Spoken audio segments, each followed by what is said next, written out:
Moi, j'ai éteint mon cellulaire et comme vous l'avez remarqué, nous avons changé un peu le setting pour que nous puissions regarder tous notre ami Jean-Louis Mainguy. Laissez-moi vous dire d'abord que je suis très heureux que Madame Lara Hafez soit parmi nous et qu'elle sache à quel point nous regrettons vraiment de tout cœur que Tony ait été rappelé à Dieu de manière absolument imprévue et à cause de cette pandémie. Vraiment, nous étions en milieu de penser qu'une pareille chose pouvait arriver à l'un d'entre nous. N'est-ce pas qu'on dit que ça n'arrive qu'aux autres? En tout cas, merci d'être venu. Comme vous l'avez remarqué, nous avons espacé un peu des sièges. Nous n'avons pas lancé des invitations inutiles. Chacun parmi vous compte.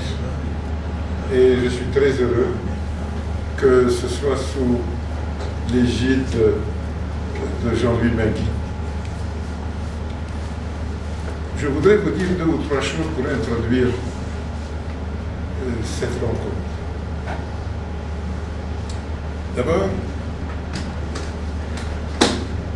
il y a tellement de choses à dire lorsqu'il faut penser à Jean-Louis Mainguy qu'on a l'embarras du choix. J'ai envie de commencer par vous dire que c'est la rencontre de l'imagination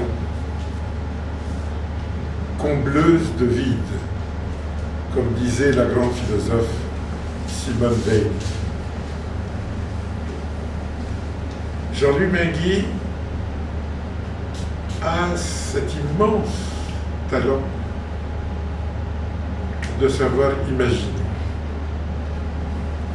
mais surtout aussi de donner un corps à ce qu'il imagine, à le rendre palpable, à le rendre visible, à nous séduire.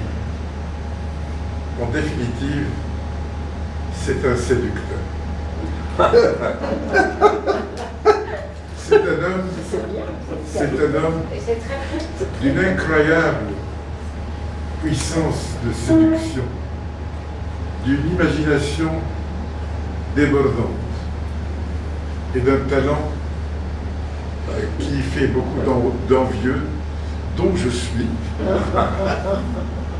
Mais pour ma part, je crois pouvoir dire que j'ai eu une petite portion de cette affection. Parce que je connais Jean-Louis Mainguy du temps où nous étions beaucoup plus jeunes. Il y a 45 ans, 46 ans. Jean-Louis Mainguy, à l'époque, Jean-Louis Mainguy, entre nous soit dit, est plus libanais que les plus libanais d'entre nous. C'est un homme qui a des racines profondes dans cette terre. Son sang est à l'image des cèdres du Liban. Il est profondément enraciné. Il a une résilience extraordinaire. Il continue de vivre au jour le jour comme nous tous, et il sait que malgré toutes les douleurs que nous ressentons, le drame de l'explosion du port, toutes les vicissitudes de notre vie quotidienne, la pandémie, le désarroi dans lequel nous sommes plongés depuis 2 ou 3 années sur le plan monétaire, financier, économique, sécuritaire, tout cela, malgré tout cela, Jean-Louis Mainguy conduit une barque. Il conduit un voilier aux couleurs du Liban. Le Liban que j'aime, c'est le thème qu'a choisi Jean-Louis pour nous entretenir aujourd'hui. Je vous disais, je connais Jean-Louis depuis 45 ans. Ce que vous ne savez pas, c'est que lui et moi, nous avons inventé ce que actuellement nous appelons les talk shows. À l'époque, il y avait la voix du Liban.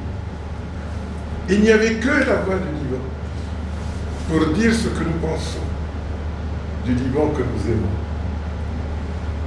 Et il n'y avait pas d'émission en langue française. Tous les journalistes étaient à l'hôtel Commodore. Les journalistes parlaient anglais. Ils écoutaient les Palestiniens. Ils ne savaient pas qu'il y avait aussi d'autres voix que la leur et que l'anglais qu'ils pratiquent si bien. Alors Jean-Louis Mainguy a eu cette idée géniale, c'est de créer une émission hebdomadaire qui s'intitulait « Le point de la situation ». Cette émission durait 1 heure. Mon cher Jean-Louis, j'ai conservé les bandes magnétiques de toutes ces émissions. Ce sont de grands rouleaux comme ça. Je les ai mis sur DVD, sur CD, sur des CD. Et un jour ou l'autre, je devrais me faire l'idée de t'en faire une copie. Parce que finalement, tu en es un peu l'auteur intellectuel. Pendant cette heure hebdomadaire, Jean-Louis faisait le tour du Liban, le tour du monde arabe. Et nous avions à cœur de donner de l'espoir. Aujourd'hui, je suis sûr que Jean-Louis, à cœur, il veut, il désire donner de l'espoir, envers et contre tout. Merci Jean-Louis d'être venu. Merci à vous tous. Arrête.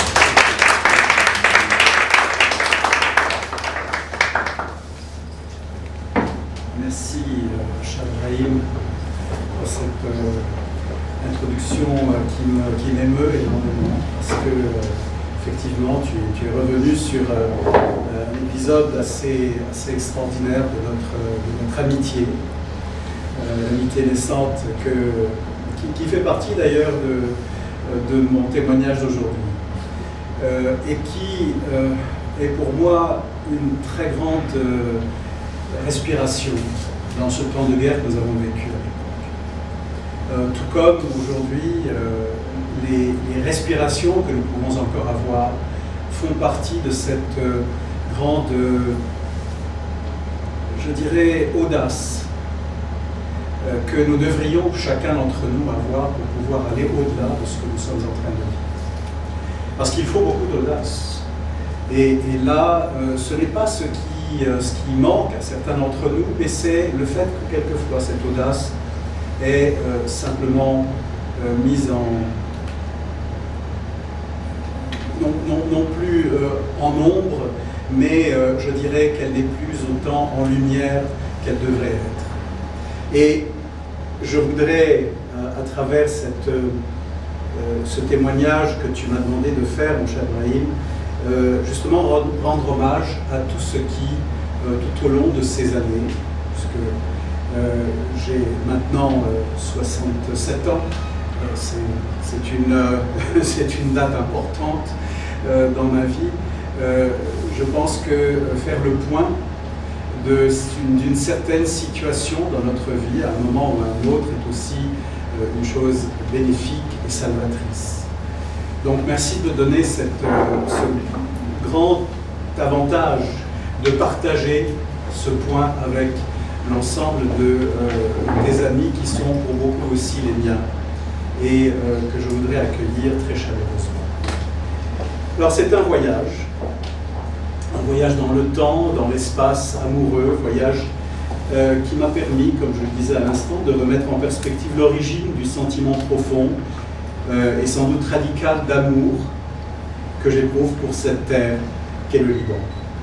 Plutôt que de me poser la question du pourquoi de cet amour, y a-t-il d'ailleurs une réponse à ce pourquoi, puisqu'en amour, vouloir savoir pourquoi l'on aime, c'est déjà réduire cet amour à ce qu'il n'est plus.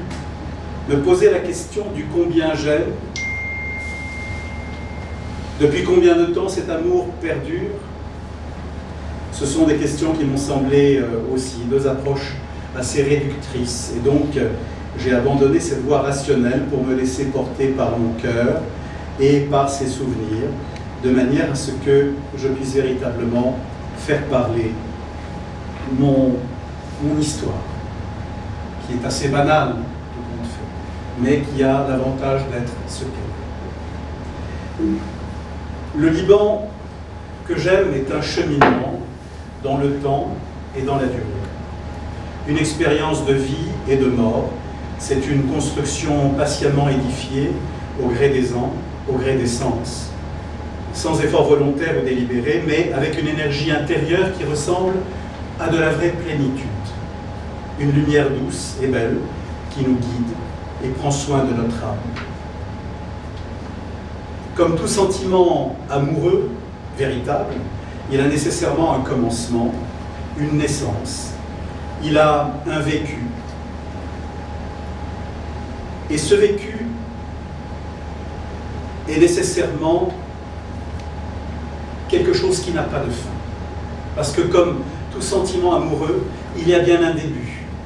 Mais comme tout sentiment véritable, il n'a jamais de fin. À moins que l'on ait bien sûr la violence d'y mettre soi-même volontairement et violemment un point final.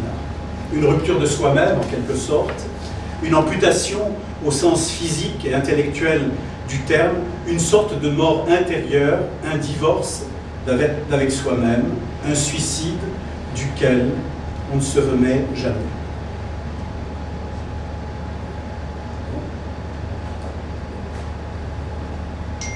L'amour est un flux éternel qui nous dépasse, qui nous élève. Voilà pourquoi je me suis toujours étonné de l'emploi du verbe tomber, pour tomber amoureux, bien sûr, qui veut que l'amour soit plutôt une chute qu'un élan ou qu'une transcendance.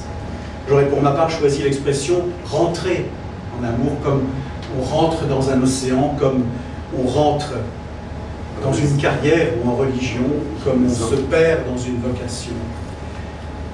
Et nous connaissons tous ces lignes du prophète de Gébran qui parle de l'amour, qui disent « Quand l'amour vous appelle, suivez-le, et quand il vous parle, croyez en lui. Bien que sa voix puisse briser vos rêves, comme le vent du nord dévaste vos jardins, car comme l'amour vous couronne, de même, il vous crucifie. Tels des gerbes de blé, il vous rassemble en lui-même. Il vous herse pour vous mettre à nu. Il vous broie jusqu'à la blancheur. Et alors, il vous assigne à son feu sacré afin que vous deveniez pain sacré pour le festin sacré de Dieu. Devenir pain sacré pour le festin sacré de Dieu, cette communion à la terre qui nous couronne et qui nous crucifie, qui nous herse comme un champ érasé avant qu'il ne soit à nouveau labouré et semé, et cette mise à nu, cette terre du Liban qui nous broie jusqu'à la blancheur et qui nous donne à pleine main du pur bonheur, c'est de cette terre que je vais tenter de vous parler aujourd'hui. Le Liban que j'aime, tout un programme. Le Liban que j'aime commence donc un 11 octobre de l'année 1953, au soir, c'est-à-dire à 10h ou 22h. Il commence au numéro 47 de la rue Rochet de Dahdar, dans le quartier, pas loin, dans ce quartier-ci, le quartier de Yessoaï, à l'emcroisement de la rue Monod. C'est là que je vais découvrir les secrets de la vie et bien sûr, plus tard aussi, les secrets de la mort. Le Liban que j'aime est celui d'une ancienne maison libanaise, inscrite dans un quartier du Vieux-Beyrouth, où chaque maison avait son jardin. Là, vous voyez ce que cette maison est devenue. Son univers clos et protecteur,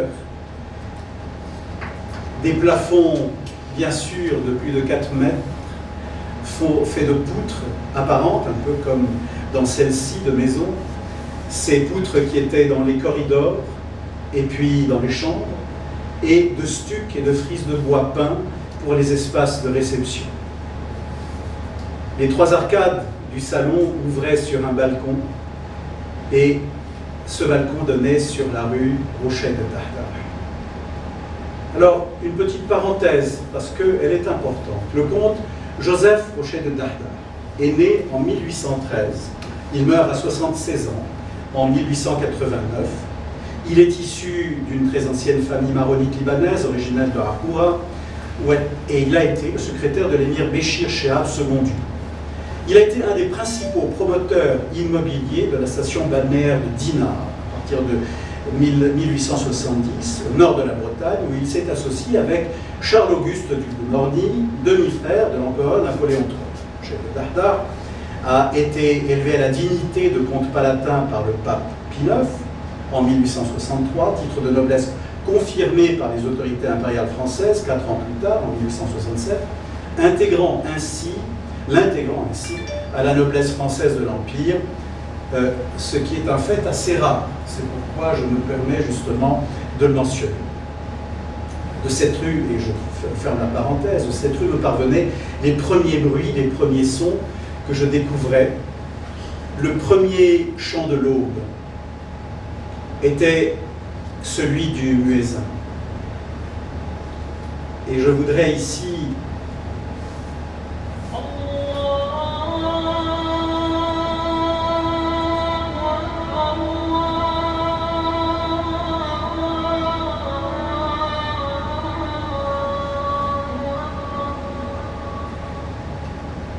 me réveiller à toute cette réalité que j'avais en face de moi. Celle du muezzin qui gravissait l'ancien minaret de la mosquée Beydoun, à quelques rues de la nôtre, pour le Adhan, l'appel à la prière du matin. C'était une voix douce, portée par le vent, qui parvenait par intermittence à travers les volets clos de ma chambre. Et bien sûr, ce minaret n'existe plus aujourd'hui. Ce qui est extraordinaire, c'est que ce minaret fait partie du paysage et juste à l'arrière-plan, nous avons effectivement la Vierge, qui est celle de Nasr et celle tout simplement des sœurs, avec le couvent des sœurs de Nazareth que nous avons juste en arrière-plan. Avant, bien sûr, que ce minaret ne soit pris par la modernité et ne dénature la poésie et la spiritualité de ce moment, ce n'est pas seulement l'architecture, mais c'est aussi, malheureusement, aussi la technologie qui a remplacé cette voix extraordinaire. Les premiers bruits de la ville remontaient de la rue, les marchands des 4 saisons se succédaient avec leurs formules, vantant leurs marchandises, Sabel de Boyahia, bien sûr, Kak, Ras el Banat, et j'en passe. Les cloches, les 3 églises voisines, devaient sonner, chacune pour annoncer sa messe du matin, Et bien sûr, Saint-Sauveur était immédiatement, ainsi que Saïdet le Bchara, dont les cloches étaient un tout petit peu différentes. Et Saint-Antoine le Grand, qui lui aussi avait un autre carillon. Voilà, ça c'est celui de Saint-Antoine le Grand. Une fois par semaine, bien sûr, le vendeur de fioul pour les primus de nos cuisines conduisait sa citerne tirée par un vieux cheval dont les sabots claquaient sur le macadam. Un hennissement ponctuait le cri du vendeur, Kaz Yakaz, disait-il, et le son strident de son klaxon fusait. Et c'est un son, effectivement, que je n'ai pas retrouvé complètement, mais qui existe encore. Je vous le parle. Mais il était beaucoup plus ample. Une fois par mois, les tameurs, c'est-à-dire le maillet, tout simplement, avec ses bruits de casserole, réveillaient la torpeur du quartier. Et à la fin de l'hiver et au premier beau jour, les batteurs de tapis apparaissaient dans un bruit d'osier frappé qu'ils tiraient bien sûr de leur tapette battoir en rotin tressé. Une odeur de poussière, de shilshil halewi, pour celles et ceux d'entre vous qui connaissent un tout petit peu cet antiseptique, et de naphtaline les précédait. La maison allait changer de peau et de saison. Mais dès les premiers jours d'été, le Mnajid apparaissait pour remettre le volume au coton de nos matelas et de nos édredons.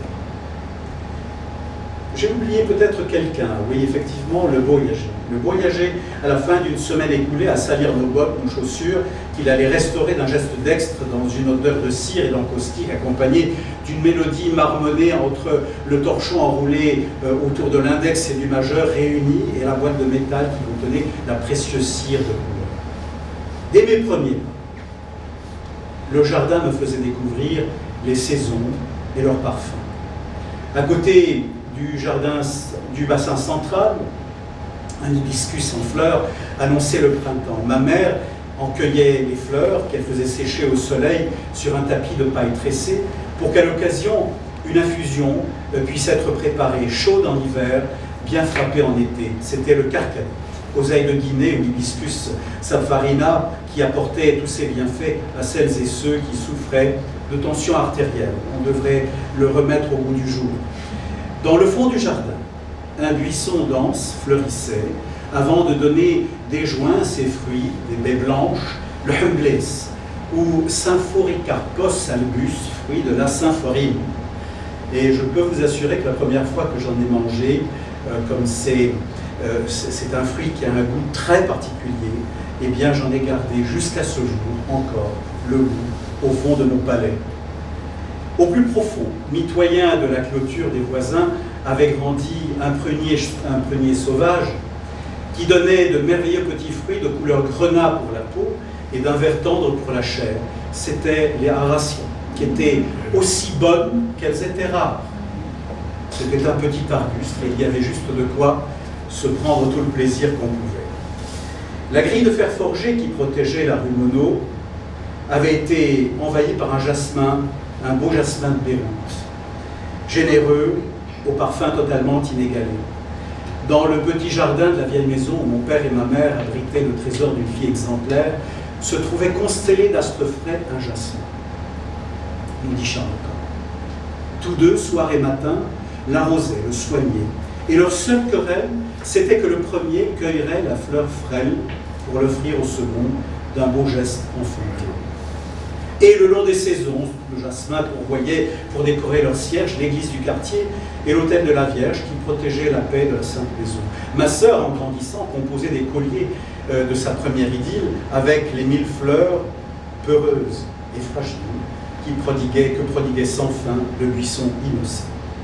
Tant de fois leur senteur allait à nos amis et ravissait leurs femmes, que mes parents semblaient n'exprimer plus leur âme qu'à travers les blancs bouquets de ce jasmin en fleurs. L'arbrisseau généreux, comme leur noble cœur, semblait inépuisable. J'aime ce jasmin que nous offre Charles Corne dans La montagne parfumée de janvier 1940. Un peu plus tôt, dans la saison, fleurissaient aussi en grappe les rosiers de Damas, éphémères et fragiles, mais au parfum inégalé. Les pétales séchés venaient s'ajouter au bâton de cannelle à la badiane étoilée pour parfumer avec la lavande nos tiroirs et notre penderie.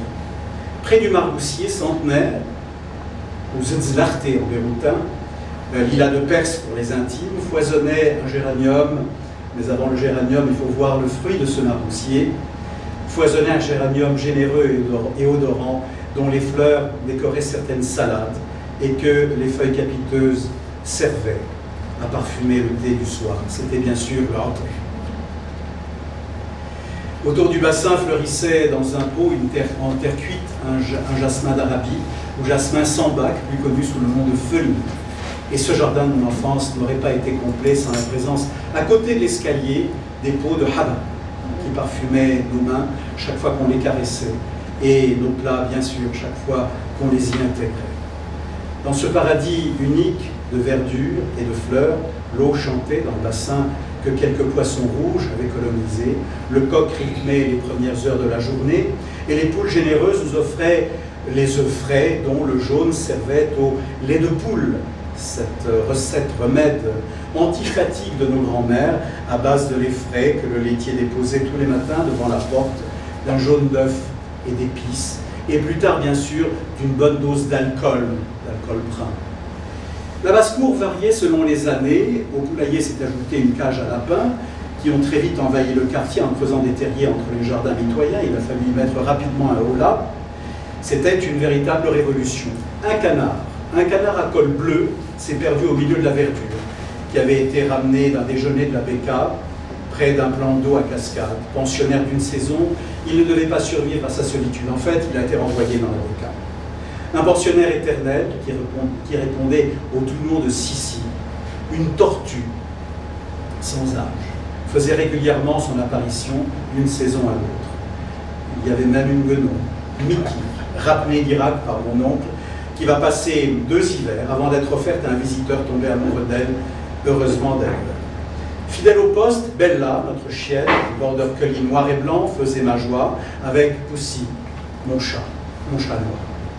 Nous formions tous une grande famille. Mon père, ma mère, ma sœur, mes 2 tantes, les fleurs, les arbres, les plantes, les parfums, les bruits, les animaux, tout cet univers en autarcie, un microcosme dans lequel je pouvais évoluer dans la quiétude. D'autres univers passagers venaient s'ajouter à la matrice originelle. Le temps de la villégiature me faisait découvrir la montagne d'abord, Romana de l'été 1954, que nous avions rejoint avec la Ford pilote de mon oncle, découverte d'un autre univers, bien sûr, qui était celui des forêts de pins, avec bien sûr ce bruit reconnu entre tous, les cigales et les promenades en forêt. Après Bomana, dont je garde un souvenir impérissable, notamment la maison de Ré, que je découvrais déjà avec mon plus jeune âge, mon coup de cœur pour cette vieille maison noyée dans la verdure. Là, nous avons une peinture qui a été faite par Mrs. Dre. Donc, elle y avait mis et la couleur et l'amour qu'il fallait. Cette maison longeait une route secondaire qui deviendrait plus tard mon lieu de vie. J'y vis encore.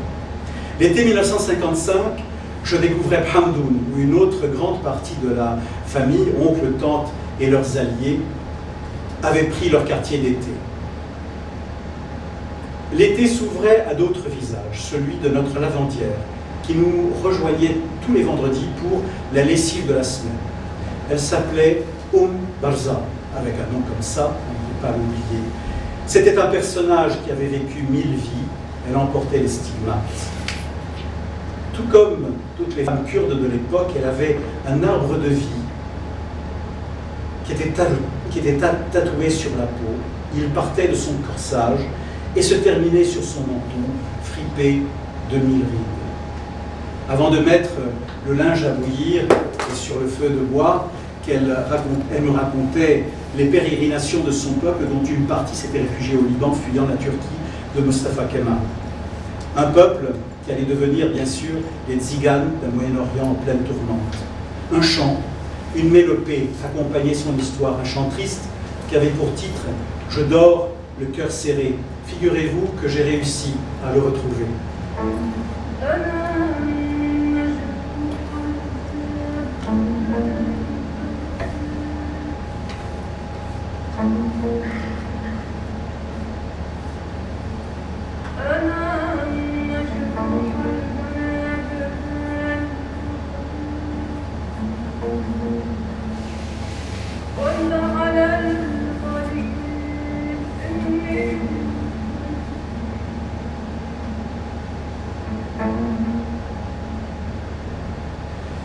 Ce souvenir est à la fois plein de nostalgie, de couleur, la couleur bleue. Évidemment, c'était une couleur omniprésente, le bleu profond de ce carré, de cette boule de bleu de méthylène, ce même bleu, bien sûr, qui avait été utilisé pour blanchir tout le linge, que je retrouvais, bien sûr, plus tard dans l'œuvre de Yves Klein. C'était ce même bleu qui servait à l'azurage du linge, comme nous le disons. Le pain marou, qui était cuit sur le sage chauffé au feu de bois près du perron de la maison, de temps en temps, dans l'après-midi du samedi, nous avions aussi une diseuse de Bonaventure qui faisait son apparition, Bassala Bajaj. Par temps de chaleur, je me réfugiais chez la Ifatabet, notre voisine, qui avait toujours pour moi de l'eau fraîche de la gargoulette en terre cuite, qui transpirait de fraîcheur et que je ne saurais jamais maîtriser, enfin j'ai tout de même à l'âge de 18 ans, en faisant beaucoup d'efforts, parce que sinon je m'en mettais partout. Une autre mélopée que je découvrais l'été suivant, de 1957, était celle d'une chanson d'Asmaan qui était gravée dans un 78 tours que mon oncle faisait jouer sur le vieux phonographe de notre maison de Hamad. Dakhalti marra al-Guinée. Et là, je vous propose effectivement, si jamais je peux, de prendre juste un petit extrait.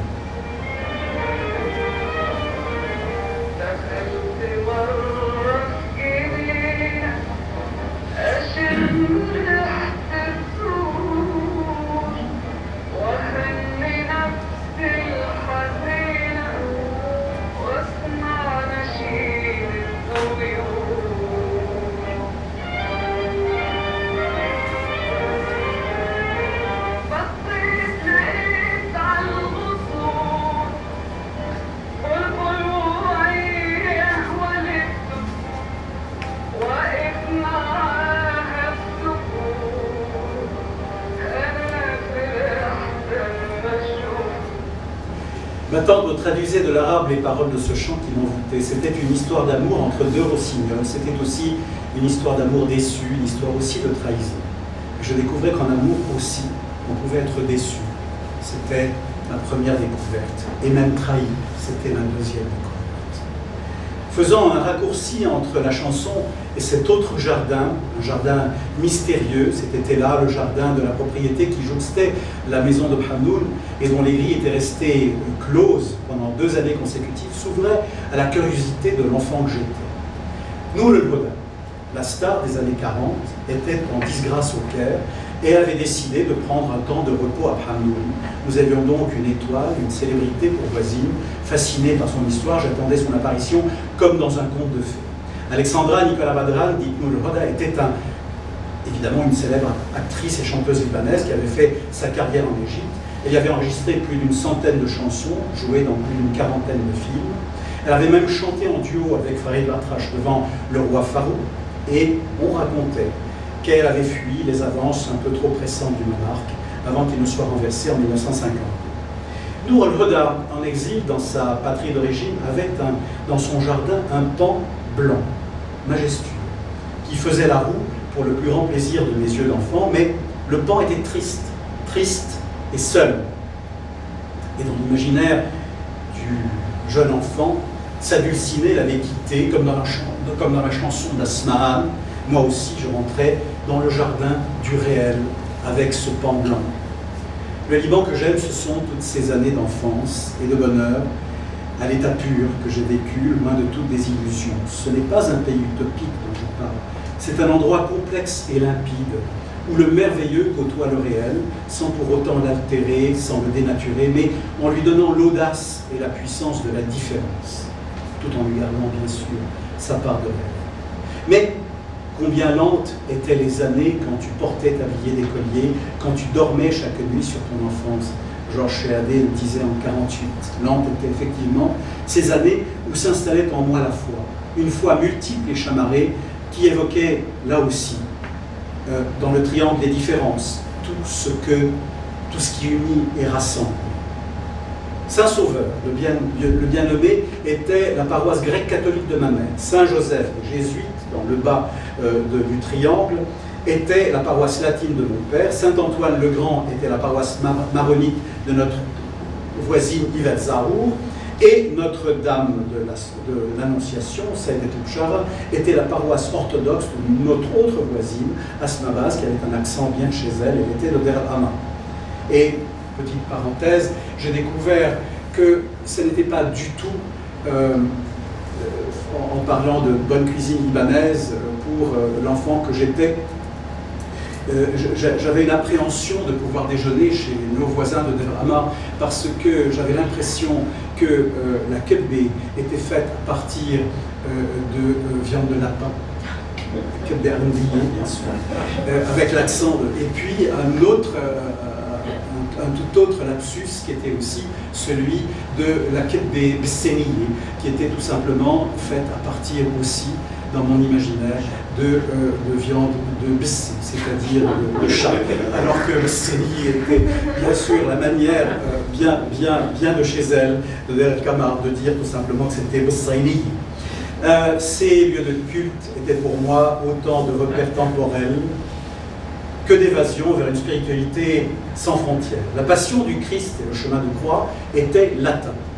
Genèse et Massir était un moment de grande émotion. Il était orthodoxe ou maronite selon les années, avec les bouquets d'orte du géranium du jardin que nous composions pour accompagner le Christ descendu de sa croix.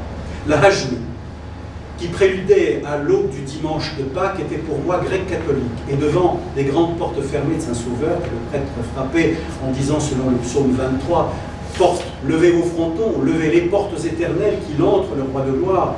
Et de l'intérieur de l'église, quelqu'un questionnait « Qui donc est ce roi de gloire ?»« Man huwa malak al-majd » C'est le Seigneur, Dieu de l'univers, c'est lui, le roi de gloire. Et après avoir répété 3 fois le geste et l'interrogation, les 2 vantaux de la grande porte s'ouvraient et les grands lustres se balançaient de part en part, joyeux d'accueillir les vivants et le vivant des vivants. Ce cycle de la vie et de la mort, de la résurrection, apprenait d'année en année la mesure de l'homme, de sa chair, de sa finitude, face à l'éternité de l'impalpable et de l'esprit. Je prenais conscience de cette mesure du temps qui nous était comptée. Et les moments de douleur et de la passion, bien sûr, de la mort du Christ, n'étaient là que pour mieux nous séparer, ou nous préparer à la souffrance et à la séparation et à l'absence des êtres chers que nous allions perdre un jour ou l'autre et dont nous allions pleurer l'absence malgré toute l'espérance que notre foi nous donne, dont notre foi nous arme, pourrais-je dire. Une sorte de répétition générale, en quelque sorte, avant que le réel ne nous assaille. J'allais bientôt vivre cette douleur dans ma chair par le décès de ma mère, et l'orgue de la cathédrale Saint-Louis des Français allait accompagner cette douleur pour la messe de Requiem, un moment qui va bouleverser mon existence très profondément.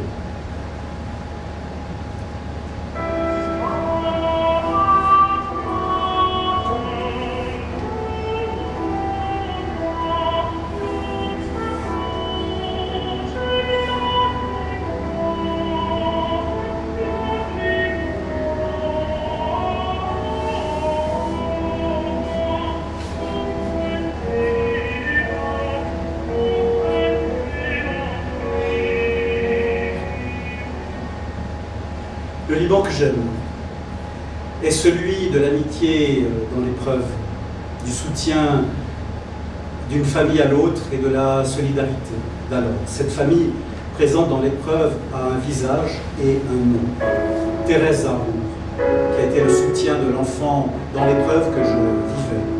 Beyrouth était un petit village où le quartier ne formait qu'une seule et unique famille, amicale, aimante, solidaire, autour des joies, autour des peines, autour des fêtes de Noël, et de Noël à Pâques, et de Pâques à la 15 août. Et le cycle recommençait.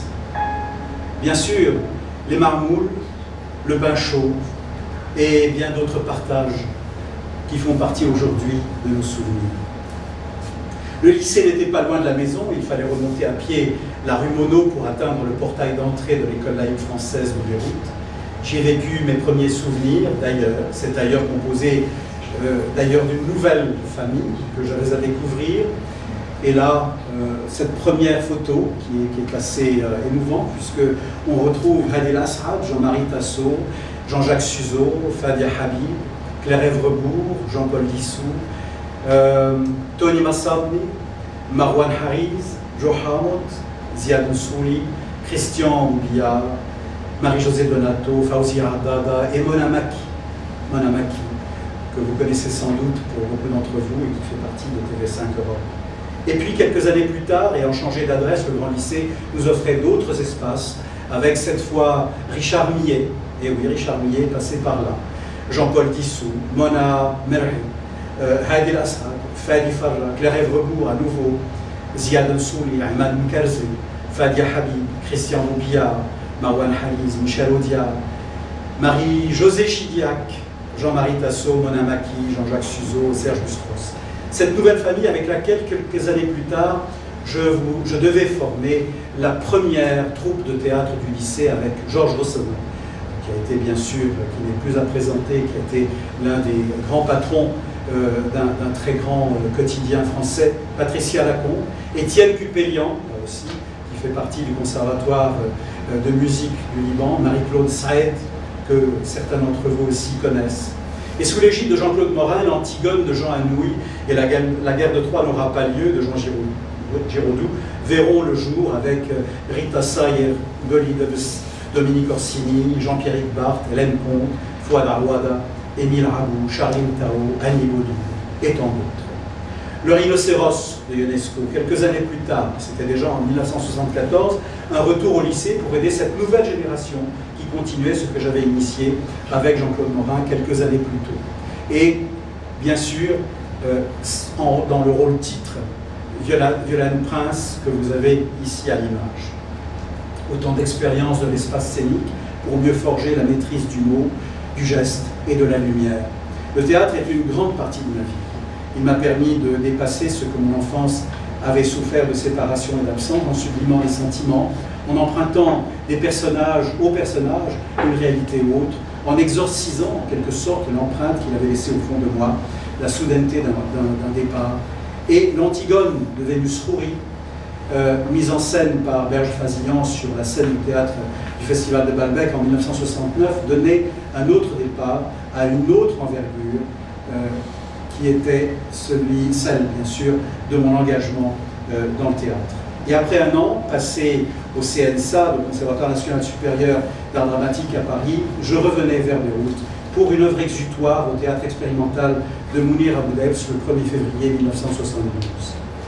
Toute sa vie, Mounir Aboudebs a recherché l'absolu de l'être dans la profondeur de son entité, dans l'authenticité de son expression. Contre vents et marées, contre la pensée banalisée, Mounir a milité toute sa vie durant pour le Liban des rêves, celui des traditions et des spiritualités. Pour ce Liban qui se suffisait de si peu, qui se contentait d'humanité, de méditation, de contemplation, jusqu'à l'ascèse. Et cette ascèse ne pouvait être que face à l'épreuve la meilleure réponse. C'est ce Liban aussi que j'aime, celui de Mounir Aboudebs.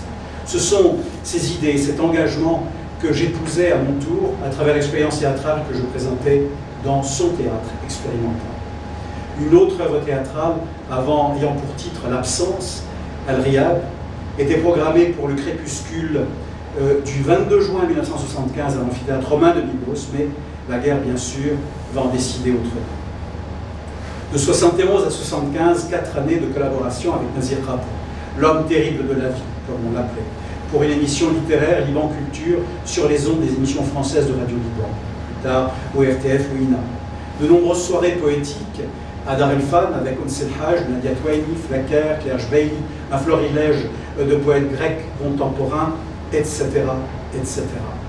L'animation d'une émission hebdomadaire avec Marie-Thérèse Arbide et Simon Asmar sur les ondes de Radio Liban et la co-réalisation du magazine télévisé mensuel Au fil du temps de Linda Nougem, programmé sur le canal 9 de Télé Liban pendant plus de 5 ans consécutifs me permettait d'acquérir une certaine expérience dans le domaine de l'audiovisuel, expérience que je mettais à profit dès 1976 à la Voix du Liban, en collaboration avec le docteur Antoine Sarra, qui avait la charge des émissions en langue française de la station.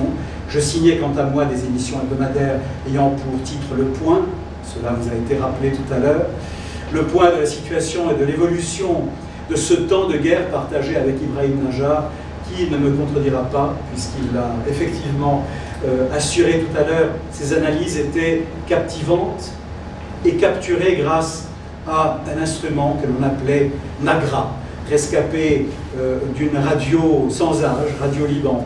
Ces moments de synthèse régulière nous permettaient d'essayer de prendre le recul nécessaire pour mieux comprendre une situation complexe et inédite, un moment de répit et de décryptage du quotidien qui était devenu pour nous un rendez-vous incontournable et si nécessaire à la santé de notre réflexion, si nécessaire surtout à notre amitié naissante.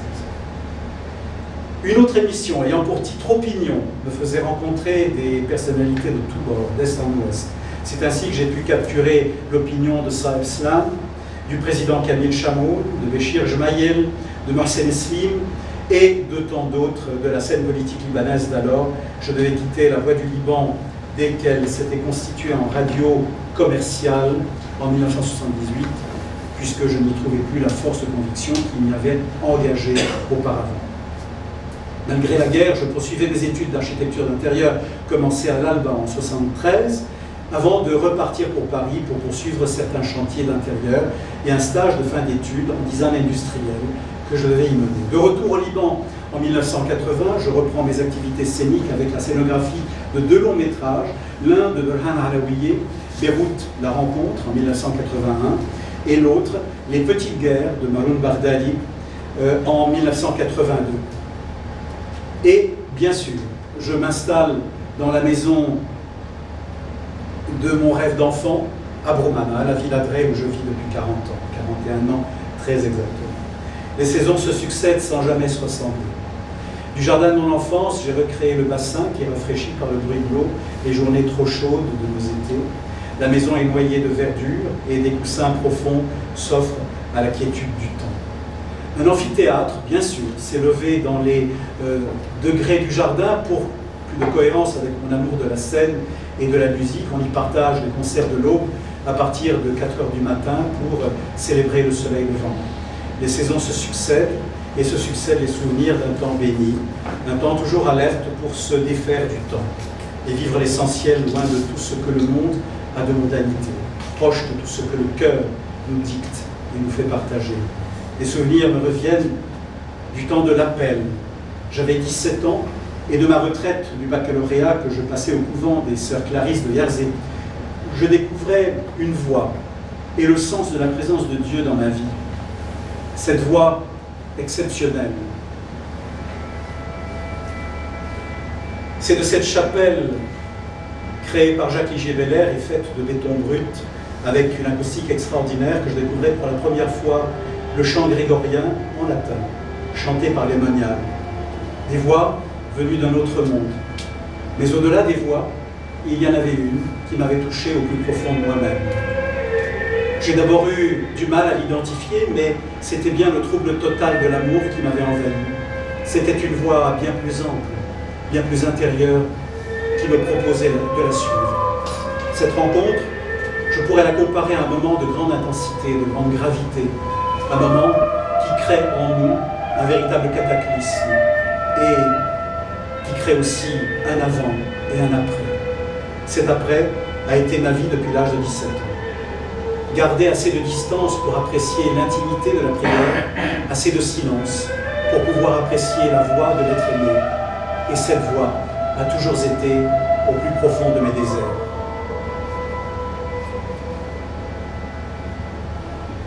Tu as posé sur moi ta main et elle ne s'est plus jamais retirée de mon cœur. Mon âme en conserve la trace. Quelques mois plus tôt, je m'étais perdu dans les anciens souks de Beyrouth. Autour d'une ruelle de Souanourier, je rentrais à droite dans une impasse d'où jaillissait un fort parfum d'encens. Du plafond, des rayons de lumière traversaient la voûte et les volutes de l'encens qui brûlaient. Une atmosphère loin des bruits de la ville s'emparait de qui franchissait le pas de cette porte vers cette autre dimension.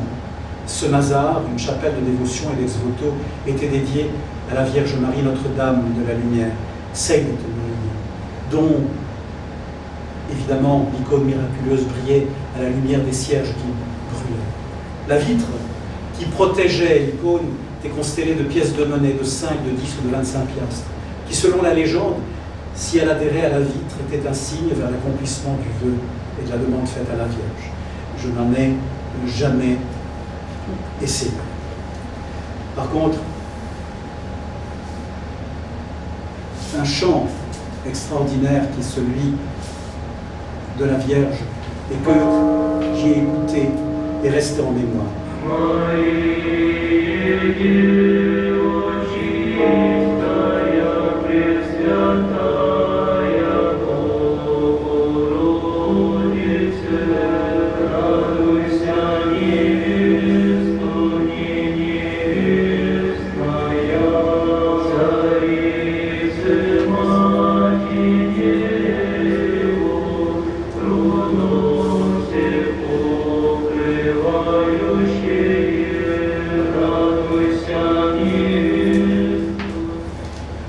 Sur laquelle donnait cette chapelle portait le même nom bien sûr et était devenue un sou remplaçant la fontaine de l'évêque ou Belketeruntram qui dans un autre temps épanchait la soif du passant car bien sûr de soif il s'agissait, soif de spiritualité, soif de prière. Je revenais plus d'une fois à ce havre de paix et de contemplation avant que la guerre ne m'en interdise l'accès. C'est un lieu aujourd'hui reconstitué mais qui ne garde plus rien malheureusement de cette spiritualité d'alors, mais qui a peut-être l'avantage de continuer à exister physiquement. Quelques longues années plus tard, c'était en 2002, à l'occasion d'un voyage en Syrie, à l'invitation de mon ami Jean-Marie Megarbani.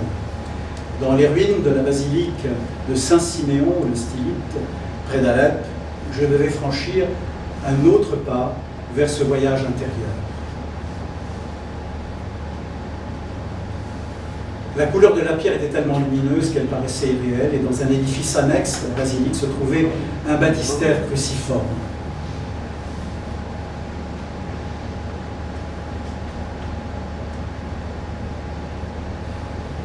Je suis désolé, mais la technologie a quelquefois quelques petites. Taillé dans le roc, où le baptisé doit passer en plongeant tout son corps dans l'eau. Mon second baptême, je l'ai reçu en descendant les marches de ce baptistère sans eau, où je faisais le chemin de tant de baptisés avant moi. Si je ne te lave pas, tu n'as pas de part avec moi, disait Jésus à son disciple Simon-Pierre, qui ne lui permettait pas de lui laver les pieds. Le prix à payer pour être plus près du Seigneur était tout simplement de faire partager la ténèbre que nous avons en nous, pour que la lumière purifie toutes les zones d'ombre de notre âme. Tu me demandes de te montrer toutes les poubelles de mon cœur et de te les donner pour faire plus de place en moi, plus de place pour ton amour. Le témoin de ce nouveau baptême, c'était le président de l'ordre de Malte, Marwan Zahir, avec qui cet autre après a été vécu intensément. Nous avons échangé comme si nous nous étions connus depuis toujours. Et Marwan m'a demandé de l'accompagner, ou d'accompagner en tout cas la délégation libanaise de l'ordre de Malte à Lourdes. Lourdes a été pour moi une autre révélation, celle du service, celle de l'attention sans limite, celle de la découverte du visage souffrant du Christ dans chacun des visages des malades et des pèlerins. Seigneur, tu pleures de toutes les blessures de ceux qui souffrent. Et de ces blessures-là, nous sentions véritablement le sentiment très fort. Être dans le monde sans faire partie du monde relativise et révise la qualité des relations entre soi et le monde. Ce monde que l'on a côtoyé pendant de si longues années, prendre la décision de l'engagement dans une fraternité monastique, sans monastère, notre monastère étant bien sûr le monde dans lequel nous évoluons, mais auquel nous n'appartenons pas. Autant de questions, autant de défis, autant de points d'ancrage pour confirmer cette décision. Il faut que tu grandisses et que je diminue. Tout est une question d'échelle, tout est une question de proportion. et sans doute de mise à disposition de soi.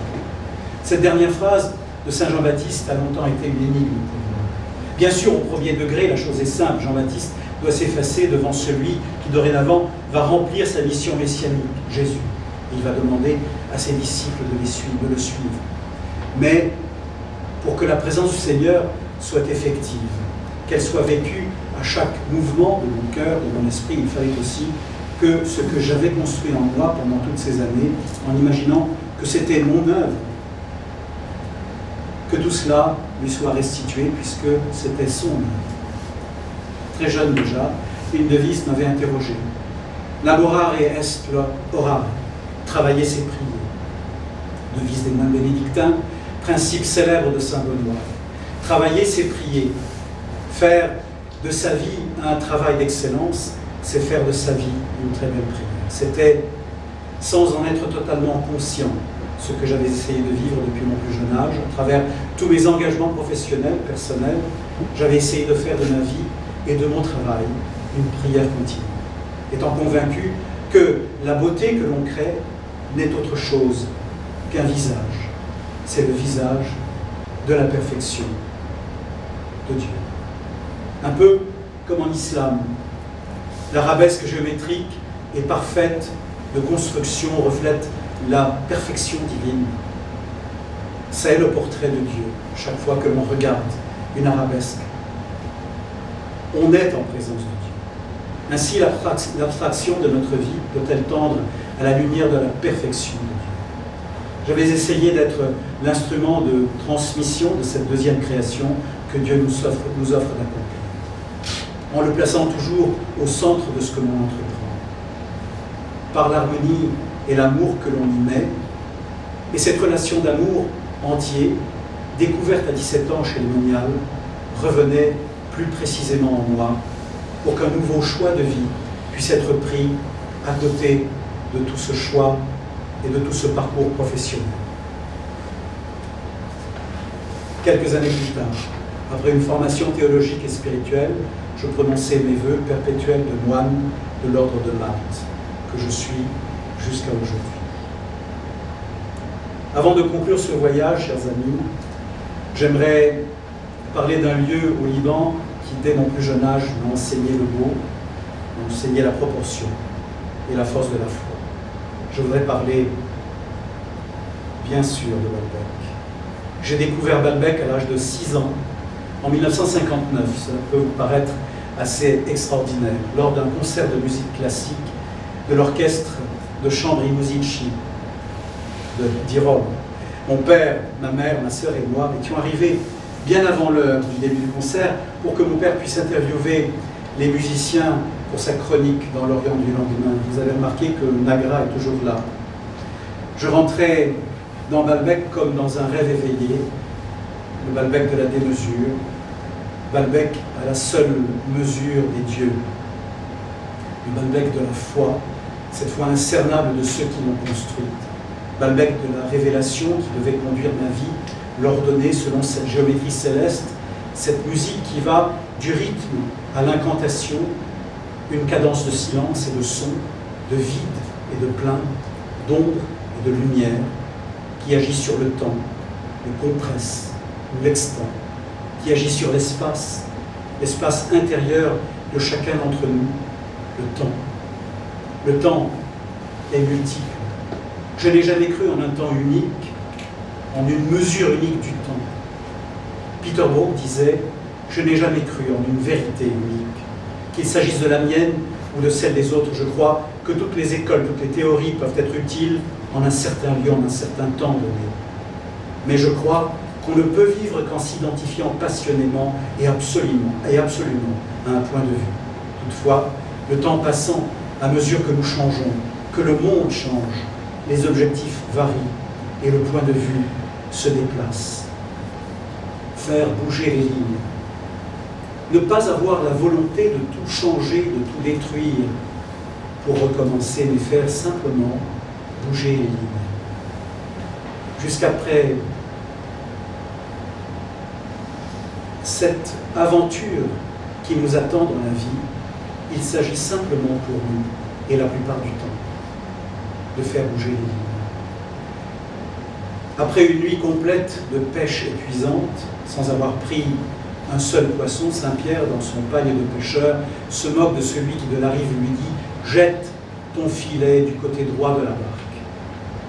Il hausse les épaules et se renfrogne. Pourquoi devrait-il jeter son filet à droite, lui qui, toute la nuit, a essayé de le jeter à gauche comme à droite, sans jamais prendre de poisson, mais en jetant son filet à droite. Il n'arrivait plus à le retirer de l'eau, tant il était plein de poissons, nous rapporte l'évangile de Jean. Savoir faire bouger les lignes sans heurts et sans violence. Bien souvent, la solution à laquelle on adhère le moins, mais c'est celle qui s'avère être la plus fructueuse. Le Liban que j'aime est celui des lignes que nous avons à bouger. C'est celui de tous ces parcours, de toutes ces spiritualités qui nous composent, celles que notre foi a construit. Notre appartenance à une religion n'est pas importante. Si nous prenons le temps de nous délester de ce qui nous encombre, et de la vie, et de l'esprit, et de l'argent, et du pouvoir, alors nous ne pouvons que nous rejoindre tous dans un lieu. C'est un lieu qui nous rassemble et qui est notre foi. Notre foi en ce lieu rare que nous avons mis en danger et qui est le Liban. Mais pour que cela soit, il faut résoudre tout ce que notre mémoire collective n'a pas su oublier. Ce n'est pas en pensant une plaie que le mal disparaît pour autant. C'est en cherchant la cause, à la racine de ce mal, qu'une guérison véritable peut être envisagée et qu'un avenir sain devient possible.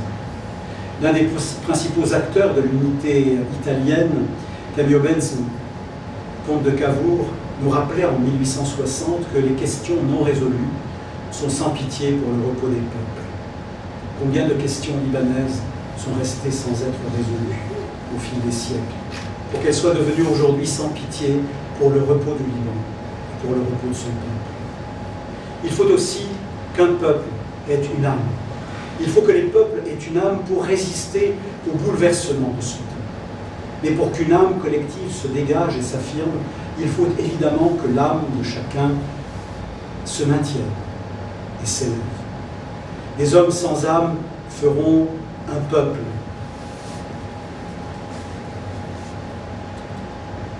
Les hommes sans âme feront un peuple sans âme.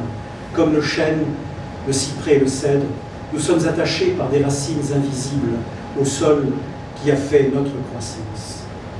Tous les dépaysements peuvent venir. Ils resteront en nous la sève de la terre natale. Ce texte est tiré du plein chant de Michel Chirac, qui sont ses propos dominicaux de 1949, qui sont absolument extraordinaires. Et je termine en vous disant que le Liban que j'aime, c'est bien sûr l'ordre de Malte, au Liban. Cet ordre de Malte qui, après les structures allemandes, accomplit un travail de terrain jamais égalé au monde, au service du pauvre et du malade, pour que le Liban message, celui de Jean-Paul II, puisse perdurer, malgré vents et marées. Le Liban que j'aime, c'est aussi l'Académie libanaise des beaux-arts, qui est depuis sa création en 1937 un laboratoire permanent de recherche esthétique, de création artistique, de formation professionnelle, pour toutes les générations montantes et qui ont choisi d'aller plus loin dans le domaine de l'art. Le Liban que j'aime, c'est le Festival international de Baalbek, qui depuis 1957 porte haute les valeurs du Liban et n'a jamais hésité à mettre en lumière les valeurs sûres du monde artistique à l'international, mais qui ces 2 dernières années s'est lancé un merveilleux défi, et peut-être pour les années futures, celui de faire découvrir les acteurs de la nouvelle scène musicale libanaise qui représente la relève de demain, en mettant l'accent sur l'urgence d'une nouvelle alternative culturelle pour construire cet avenir. Un dernier texte qui dit à ceux qui partent pour oublier leur maison et le mur familier aux ombres, j'annonce la plaine et les eaux rouillées et la grande ville des pierres. Ils ne connaîtront pas, à part le fer et le jasmin des formes, la nuit heureuse de transporter les mondes, l'âge dans le repos comme une sève. Pour eux, nul chant, mais la rosée brûlante de la mer, mais la tristesse éternelle des sources. Ce texte et dit par Georges Chiadé à tous les partants de ce Liban. J'arrive au bout de mon récit, au bout de ce voyage que j'ai voulu partager avec vous.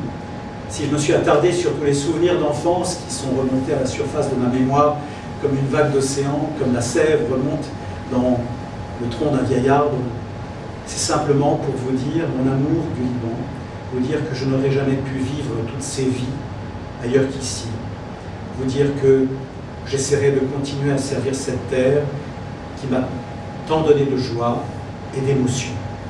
Alors, tous les dépaysements peuvent venir, la foi, comme tout sentiment amoureux, véritable, n'a pas de fin. La foi en ce Liban demeure. Merci.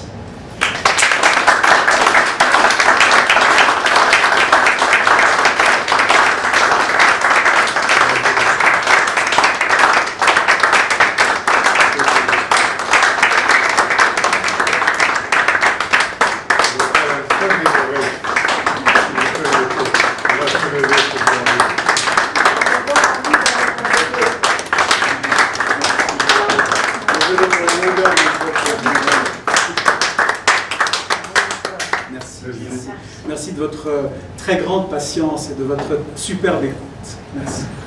On n'a pas senti, absolument. Au contraire, c'était un déplacement. Attention jusqu'au bout. Moi, je voudrais remercier surtout la qualité littéraire, et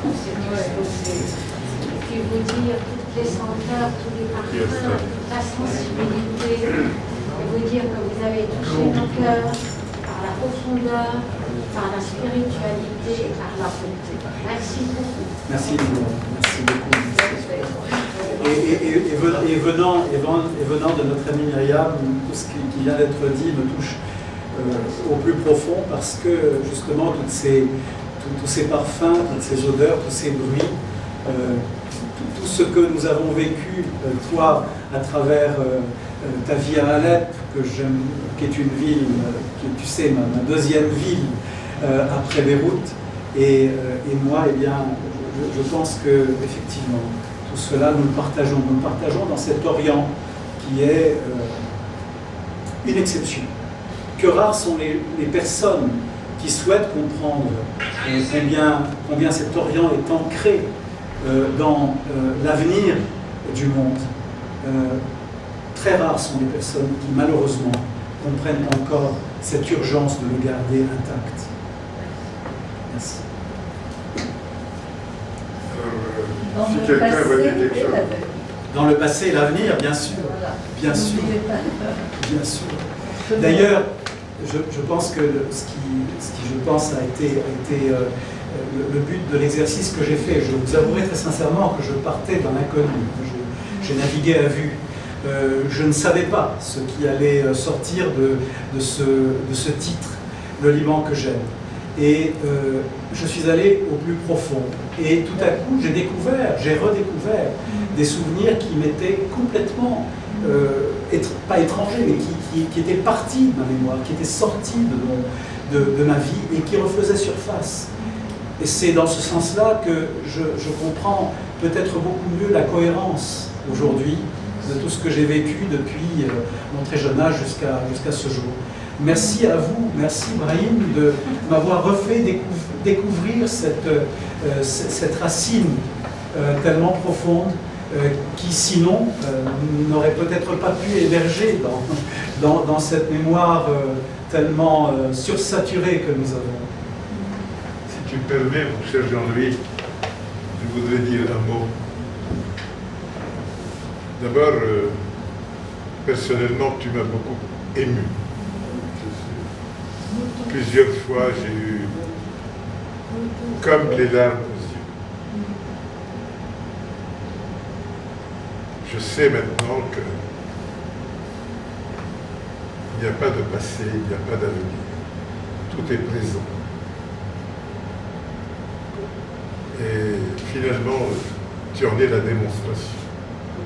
Cette infinitude de l'amour et de la foi. Mais cette infinitude aussi de l'amour du Liban. cette sincérité dont tu as fait preuve. Au fond, c'est une autobiographie que tu nous as fait.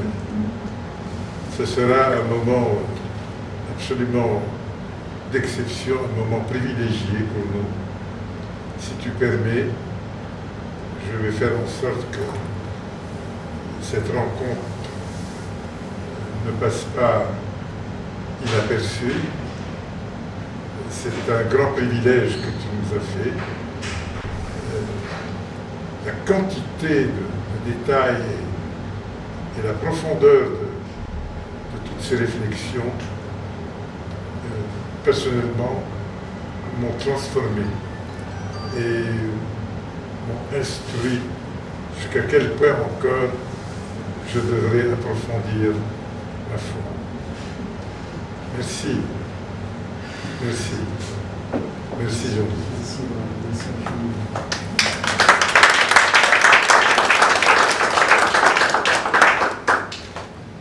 Moi, je voulais ajouter une dernière chose.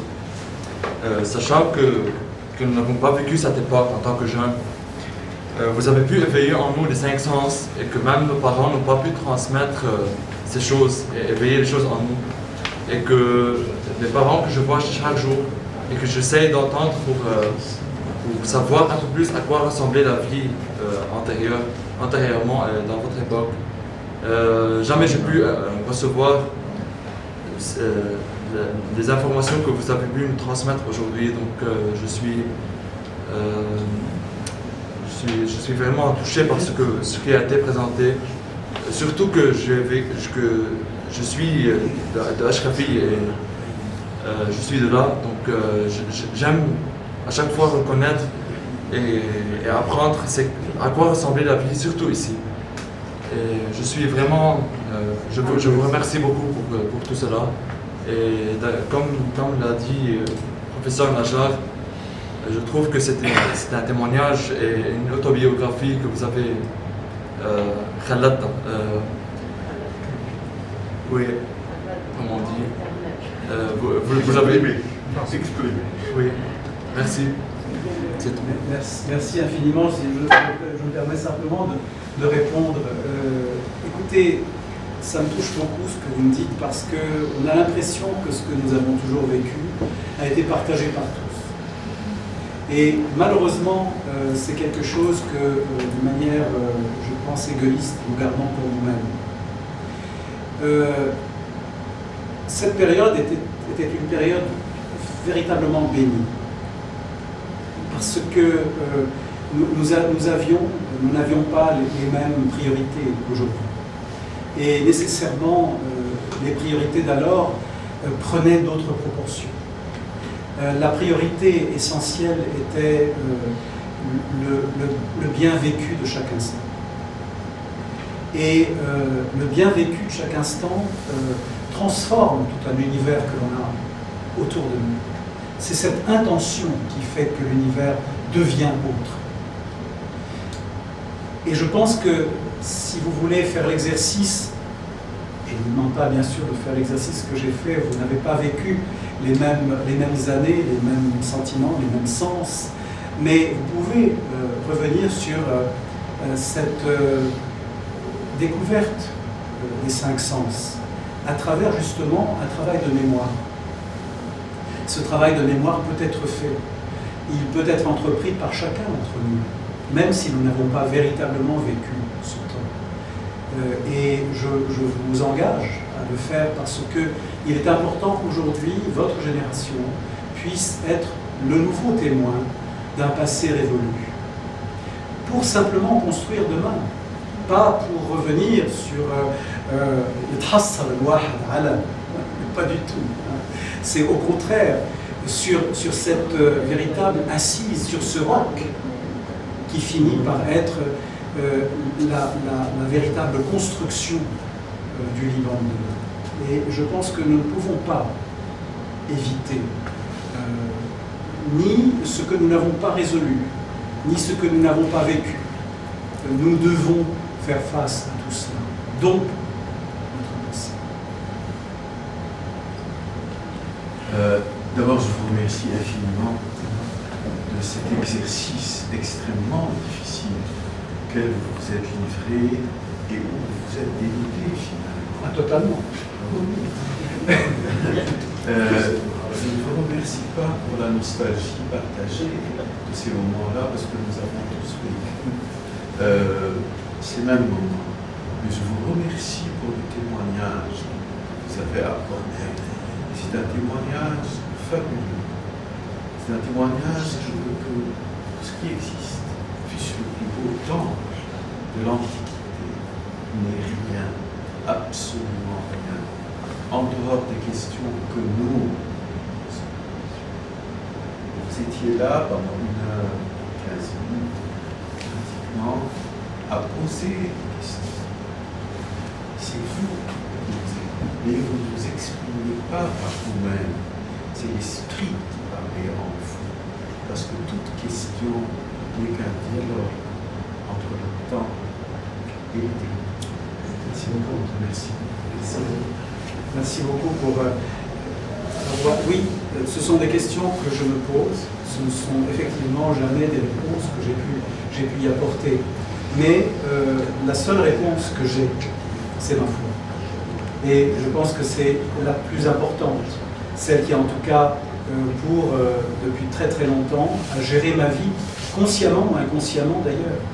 Mais en revenant vers les racines de mon enfance, je sais que ça remonte à très très loin. Et que cette foi multiple, comme je l'appelle, qui d'année en année allait d'église en église du quartier, dans ce triangle des Bermudes, dans lequel je me perdais et dans lequel je me retrouvais, en définitive, était véritablement la base à partir de laquelle tout ce que j'ai pu être par la suite, qui n'est pas grand-chose face à l'immensité et du temps et de l'espace, a pu exister à un moment. Merci Antoine. Finalement, vous avez dit au début de la présentation que votre histoire était banale. En fait, toutes les histoires peuvent paraître banales lorsqu'on n'a pas l'art et le talent de les exprimer ainsi. Donc, tout était dans la façon de la narration. Vous y avez mis toute votre âme, vous lui avez donné un sens et vous avez suscité, comme on l'a bien dit, le professeur Najat, beaucoup d'émotions.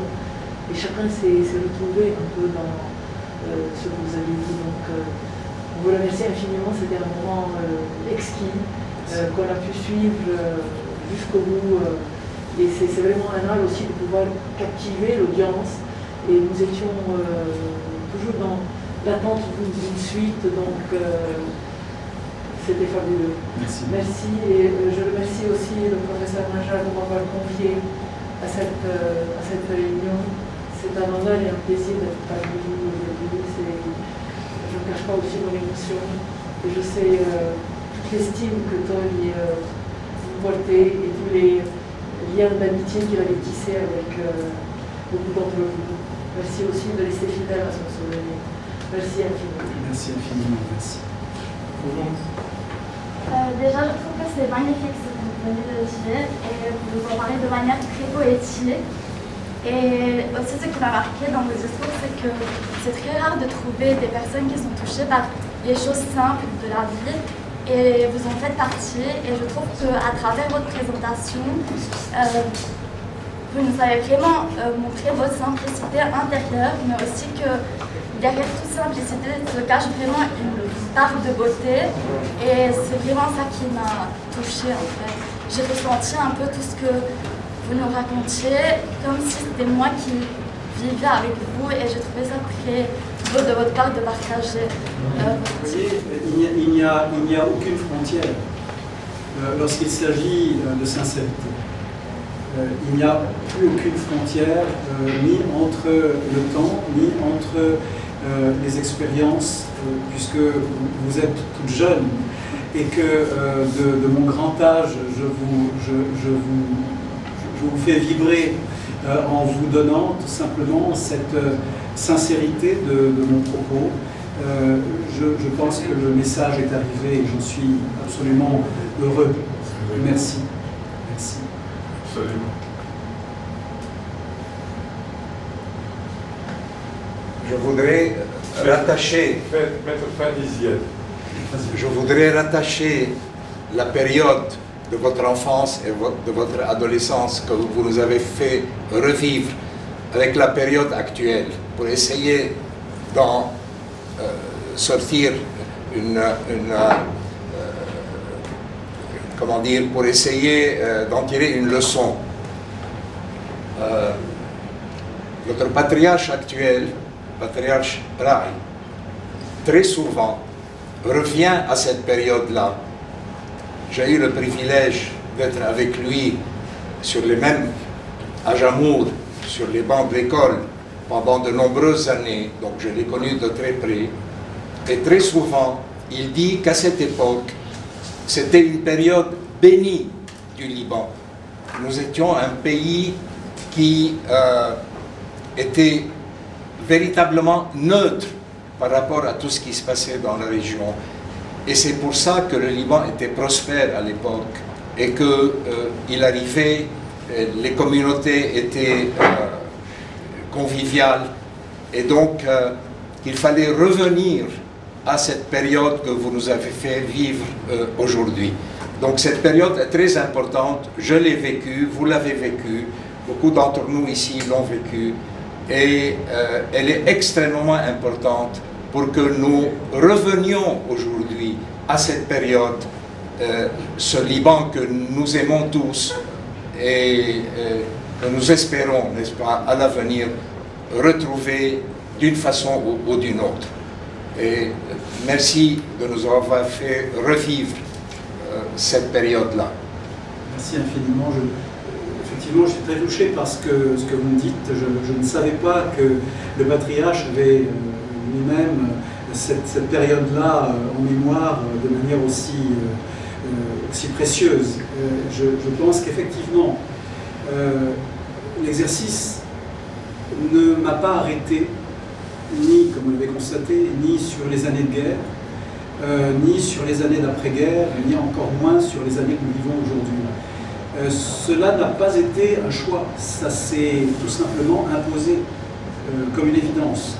Pourquoi? Parce que aujourd'hui, nous ne pouvons pas construire ni sur le temps de guerre, ni sur le temps d'après-guerre.